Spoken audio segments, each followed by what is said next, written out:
Welcome to Away Days, where I will shine a light on some of Scotland's most underrated and overlooked football outings. Episode 11, we head over the Keswick Bridge to Dingwall, the home of Ross County FC. Dingwall is the largest mainland settlement in Ross and Cromarty, a geographical area of 3,096 square miles in the Highlands and Islands. The club were formed in 1929. The local junior club Dingwall Victoria United were granted admission to the Highland League, the best competition in the world. Renaming themselves Ross County and adopting the Caberfeidh or Stag's Head from the Seaforth Highlanders into their badge. They would win the Highland League 3 times, in 1967, 1991 and 1992. And despite being in the joint 5th division, they would also upset league teams in the Scotch Cup on several occasions. Notably, one of these upsets would occur just 3 days before they were admitted into the newly revamped Scottish Football League, beating a well-fancied Forfar Athletic. In 1994, with the improved road links making the Highlands more accessible to the Central Belt, this alongside 2 vacancies in the league opening up, gave the possibility of professional representation in the north of Scotland. Ross County would be successful in their application and would be granted promotion alongside the newly formed Inverness Caledonian Thistle, who were formed by another couple of Highland League legends merging, the Red of Thistle and the Blue of Caledonia, and a rivalry was born. It wouldn't take long for County to make their presence felt, being crowned champions of the 3rd Division in 1999, winning promotion where they were immediately finished 3rd place and got promoted again. Fast forward a few years and the county would win their first nationwide cup. On a Scott Leach they lifted the Scottish Challenge Cup, known now as the SPFL Trust Trophy, with Jason Crooks scoring the decisive penalty against Clyde. You have to be from the north to understand what's so great about it. Clubs like County and Cali have a smaller pool of youth talent to coach. They've always struggled to attract players to the Highlands. Scotland's hotbed of talent has always been the Central Belt, and that'll never change. So getting players to commute or move 4+ hours north is beyond challenging. So these clubs have always had to work harder and smarter than their rivals from the south in order to compete. That would never be more true than when they beat Celtic 2-0 to reach the Scottish Cup final in 2010, the first time in their history. Playing Dundee United, they took over 7,000 fans down to Glasgow, which weirdly enough is more than the population of Dingwall itself. They even joked in the local press, "The last person to leave town, please turn the lights off." Although they wouldn't win, it was a proving point. It was the first time a team from the Highlands and Islands had competed at this stage. This, alongside the club going on a 40-game unbeaten streak, meant they would be promoted to the Premiership, and the likes of the old firm would have to make the long trip up the A9 more regularly than they thought.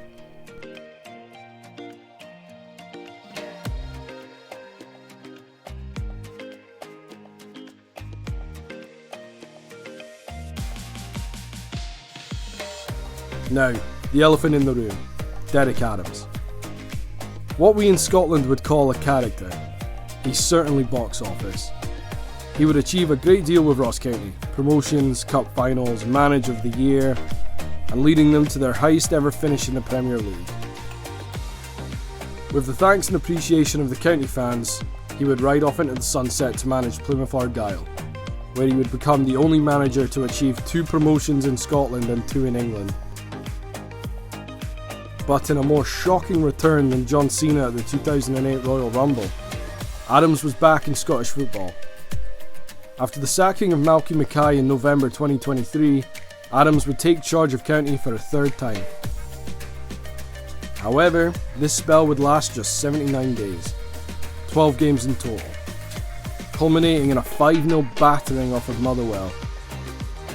During his 3rd and potentially final stint, Adams would claim that his previous club Morecambe were 100 times better than County, and even critiqued the quality of the Scottish game.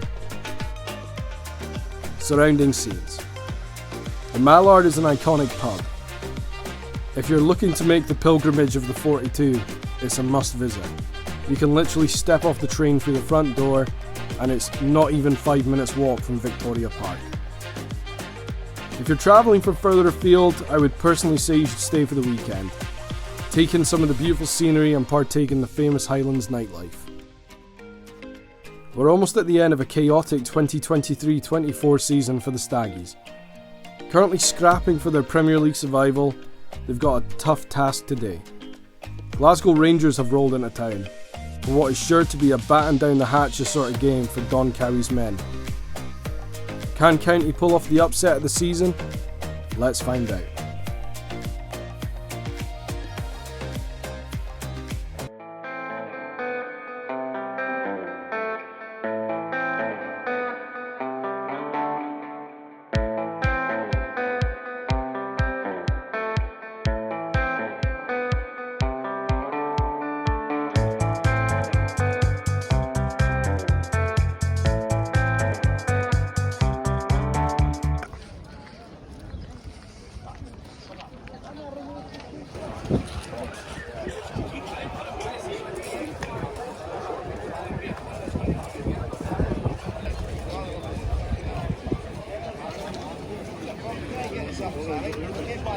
Just beat it, dude.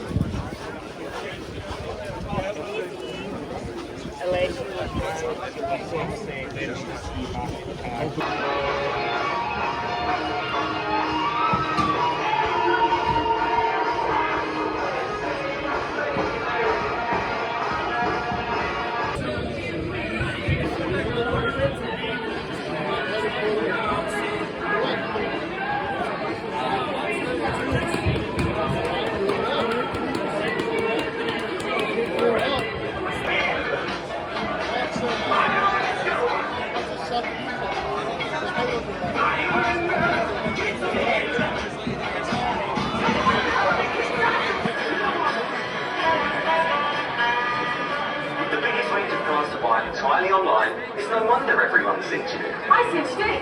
Two spring cars. I think I'm going to be sick. I cinched it in this coffee shop. What are you having? The 5-door hatchback. Individual captain of the evening.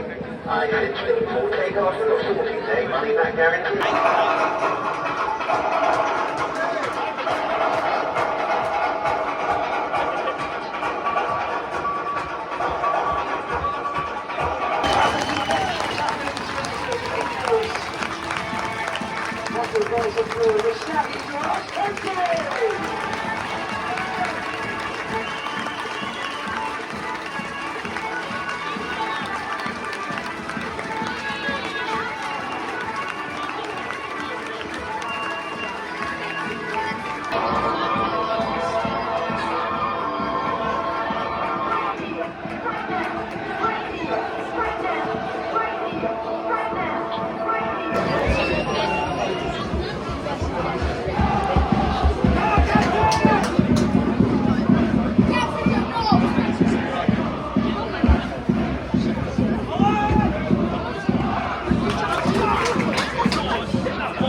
Goal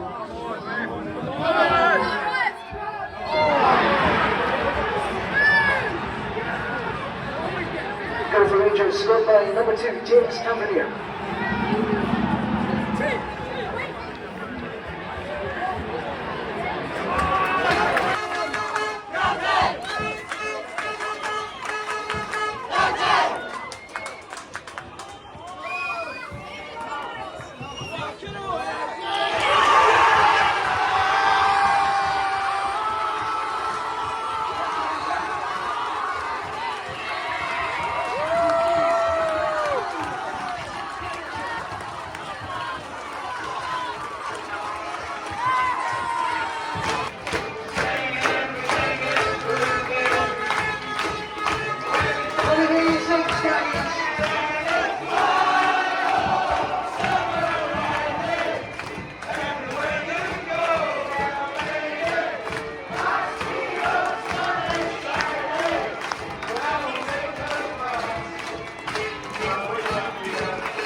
Thanks for joining me in Dingwall.